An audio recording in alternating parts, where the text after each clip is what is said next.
Embora 60% das lideranças que participaram da nossa pesquisa Valor Carreira Mulheres na Liderança digam publicamente que são a favor da diversidade, no mesmo estudo, 16% apenas disseram que têm políticas para a inclusão de mulheres trans em suas empresas. São 165 participantes. Bem, a Maite Schneider, ela é fundadora da Transempregos. É uma empresa que já indicou profissionais trans para mais de 400 companhias. E ela pode contar um pouquinho como é que andam os avanços nesse sentido.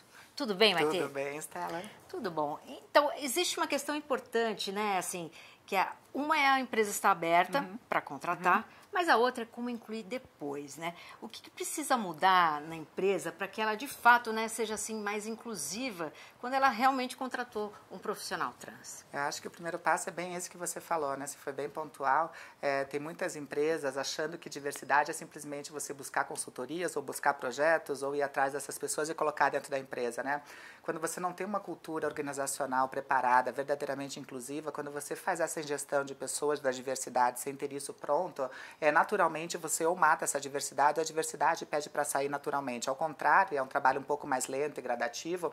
Quando você transforma a cultura de fato mais inclusiva, além de você fazer com que todas as pessoas façam parte e sejam aliadas dentro dessa missão, sem você procurar essas consultorias, naturalmente as diversidades vão brotando, inclusive dentro da própria equipe que já tem lá, né? Não é um ou dois casos que a gente tem de pessoas esses dias, recentemente, chegou uma pessoa lá de um banco que estava fazendo essa abertura, tudo, e chegou e falou, Maite, eu estou com um problema aqui. Eu falei, que problema? Então, uma pessoa que trabalha há 20 anos aqui, quer que comece a chamá-la de Laura.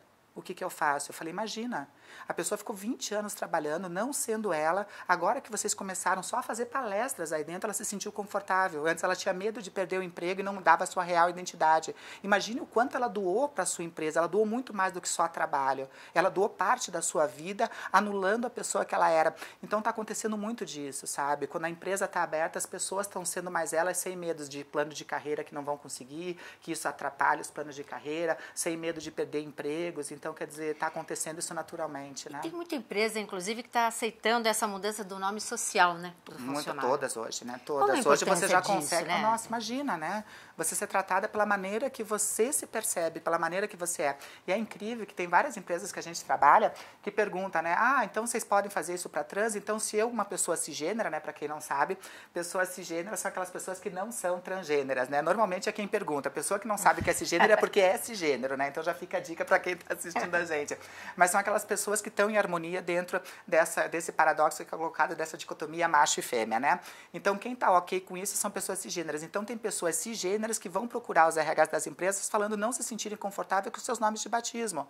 Sejam nomes que tragam para elas uma questão negativa, etc. E perguntando, a gente também pode, como as pessoas trans, usar um outro nome no nosso e-mail corporativo? Sim. Então, até pessoas cisgêneras estão usando. A questão do banheiro, por exemplo, que é outra questão, né, muito grande. Quando chega lá, as pessoas, olha, não tem dinheiro para quebrar. Eu falei, calma, a gente vai dar um jeito de botando plaquinha, a gente vai ajeitar tudo.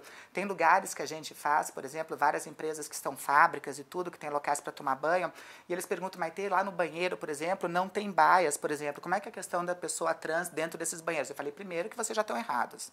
Antes mesmo de existir pessoas trans, a privacidade é um direito garantido a todas as pessoas. Tem mulheres que, por religião, por não estar bem com seus corpos, com as suas marcas, etc., não querem, elas querem ter a privacidade. A empresa já tinha que ter pensado nisso. Homens que não querem lá ficar olhando do outro, querem ter uma privacidade. Então, isso independente de trans. Eu falei, você já tem que colocar portinha em todos os banheiros. Agora, a situação do profissional, por exemplo, que está vivendo a transição de gênero, né? Quando ele já está na empresa, é mais complicado do que quando ele já vem com a nova identidade?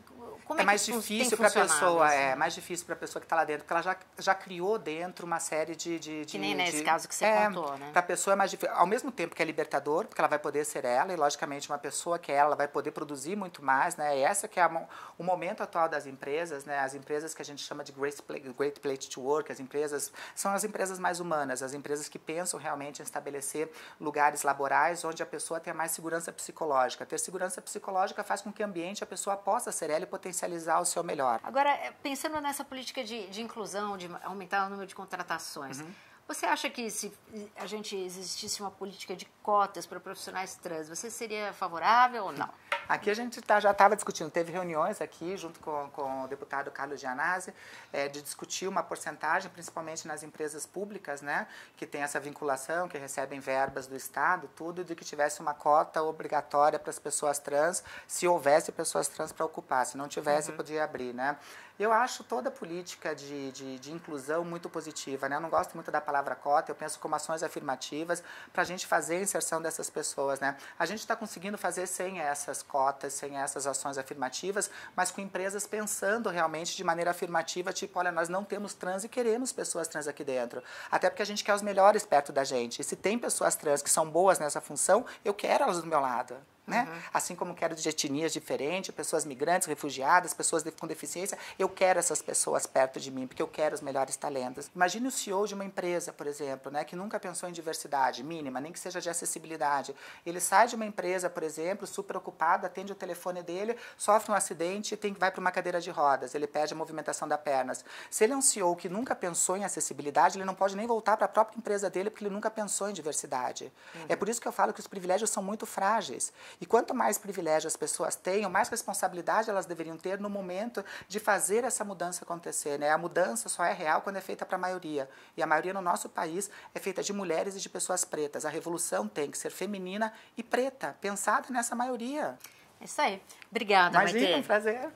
E você continua acompanhando aqui no Carreira em Destaque entrevistas com os principais executivos, gestores e gente que lida com a gestão de pessoas.